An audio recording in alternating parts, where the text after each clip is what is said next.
रामायण में वाल्मीकि जी ने राम का मर्यादित रूप का वर्णन किया है। रामायण में राम अंत तक खुद को सामान्य मनुष्य ही मानते रहे। उन्होंने किसी भी अवसर पर अपनी दिव्यता का प्रदर्शन नहीं किया। वनवास में कष्ट भोग रहे राम का दुख तब असहनीय हो जाता है जब राक्षस राज रावण उनकी पत्नी सीता का हरण कर लेता है और उन्हें समुद्र पार लंका ले जाता है। राज्य से वंचित और पत्नी के अपहरण से दुखी राम सामान्य मनुष्य की तरह रोते बिलखते हैं। उनकी बेचैनी चरम पर जा पहुंचती है और उनका मन रावण के प्रति क्रोध से भर उठता है। वह सीता की खोज में वन वन भटकते हैं। उनकी भेंट वानर हनुमान से होती है, जो राम को अपने राजा सुग्रीव से मिलवाते हैं। संयोग से सुग्रीव की हालत भी राम जैसी थी।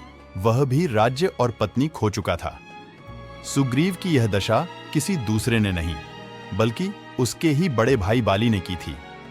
बाली ने सुग्रीव को उसके अपने राज्य किष्किंधा से निकाल दिया था और सुग्रीव की पत्नी रूमा को भी बलपूर्वक अपने साथ रख लिया था।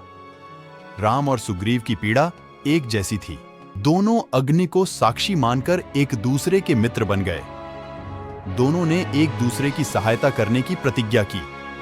सुग्रीव का राज्य और पत्नी वापस पाने के लिए बाली को हराना आवश्यक था, लेकिन यह सरल काम नहीं था।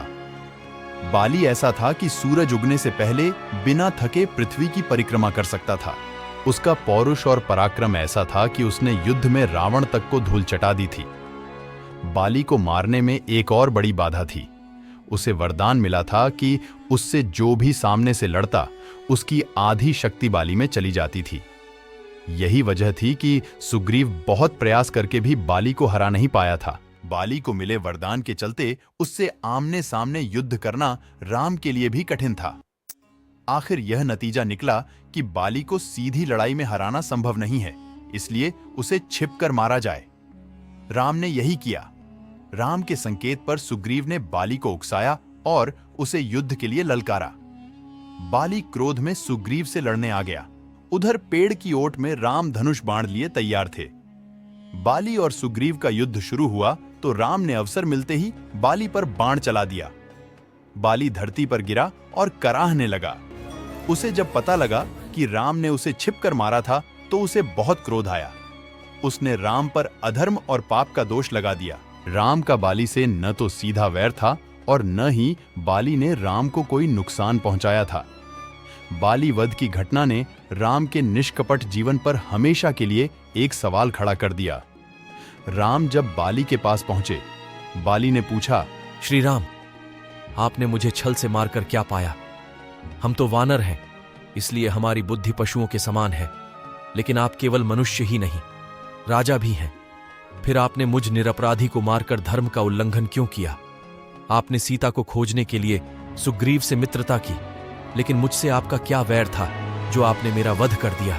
मुझे मरने का दुख नहीं है, दुख यह है कि मेरा वध छल और अधर्म का सहारा लेकर किया गया। बाली के आरोप के जवाब में राम ने कहा, बाली, तुम मुझे दोष दे रहे हो क्योंकि तुम धर्म और लोकाचार के बारे में नहीं जानते। छोटा भाई पुत्र के जैसा होता है और उसकी पत्नी पुत्रवधू के समान होती है। तुमने अपने छोटे भाई सुग्रीव का राज्य छीना और उसकी पत्नी रूमा को बलपूर्वक अपने साथ रहने पर मजबूर किया। यही नहीं, कामासक्त होकर तुमने रूमा के साथ पाप कर्म भी किया।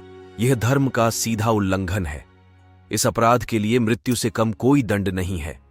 तुम्हें मारने का दूसरा कारण यह है कि सुग्रीव मेरा मित्र है और मैंने उसे वचन दिया था कि मैं उसका राज्य और पत्नी वापस दिलवाऊंगा।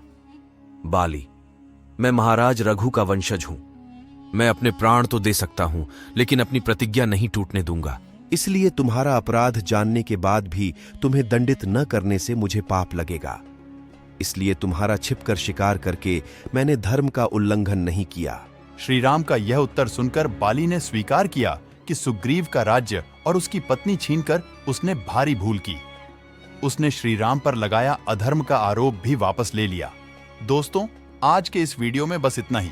अगर वीडियो आपको पसंद आई हो तो कमेंट बॉक्स में जय श्री राम लिखे, साथ ही इस वीडियो को लाइक कर इस चैनल को सब्सक्राइब कर लें। चलिए मिलते हैं अगले वीडियो में। धन्यवाद।